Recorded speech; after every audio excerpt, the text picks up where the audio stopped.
Je suis heureux d'avoir pu enregistrer finalement un programme avec ces œuvres de Chopin que j'avais déjà joué en concert dans les derniers temps et qui représente aussi un peu le testament spirituel du compositeur.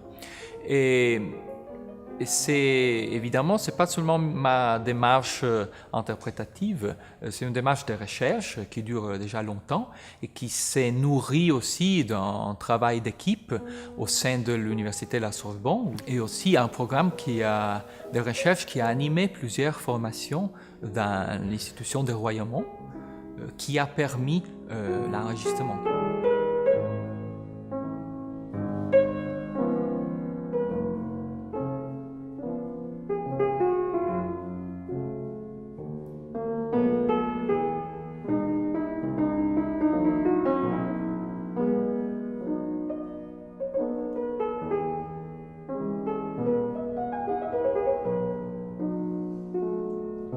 Il y a aussi évidemment le côté de l'utilisation de l'instrument.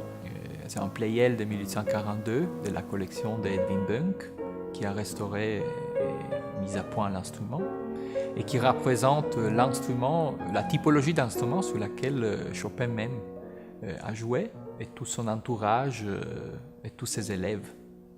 Et c'est un instrument qui a des caractéristiques sonores particulières, qui sont reconnues même à l'époque pour leur particularité, la transparence, la douceur, la malléabilité, la subtilité, l'élégance.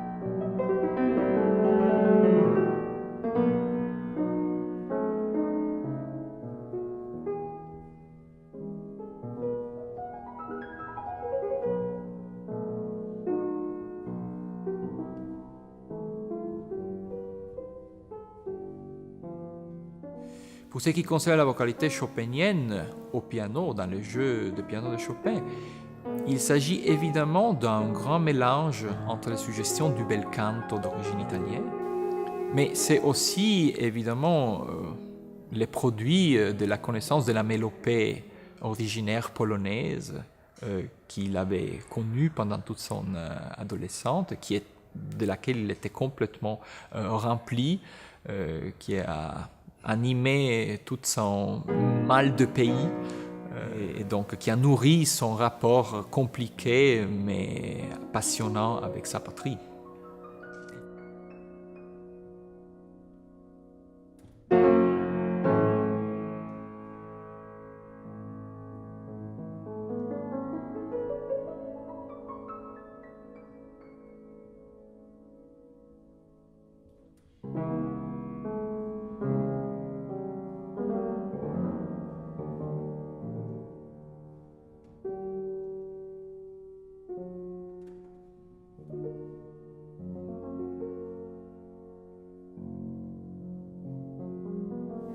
Moi, je vois dans la musique de Chopin une poésie, une délicatesse, mais aussi une énergie incroyable. J'y vois une profondeur, j'y vois la mélancolie de son mal de pays.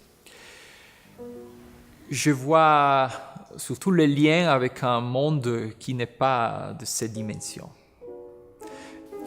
Et cette sublimité, cette hauteur, cette profondeur est difficile à rendre au piano.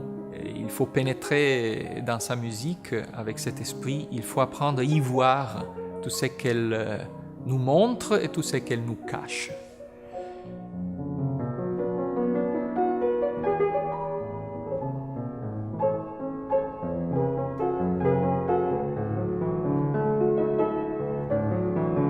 Les élèves, les amis de Chopin parlent de son jeu, de la délicatesse, de la poésie, de la beauté, de la profondeur, de la rondeur, du nuancé infini qu'il savait donner à son jeu.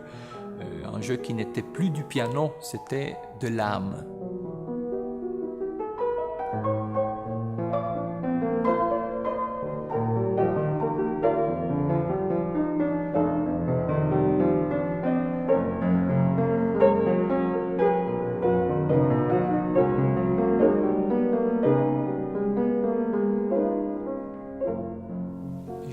peux remercier toutes les personnes qui ont contribué à l'aboutissement de ce projet. Et évidemment, Royaumont qui nous a accueillis, qui a ouvert les portes, le facteur et restaurateur Edwin Bunk qui a mis à disposition cet instrument précieux, la musicologue Jean Roudet, avec qui j'ai la chance de travailler à côté au sein de la faculté de musicologie de la Sorbonne.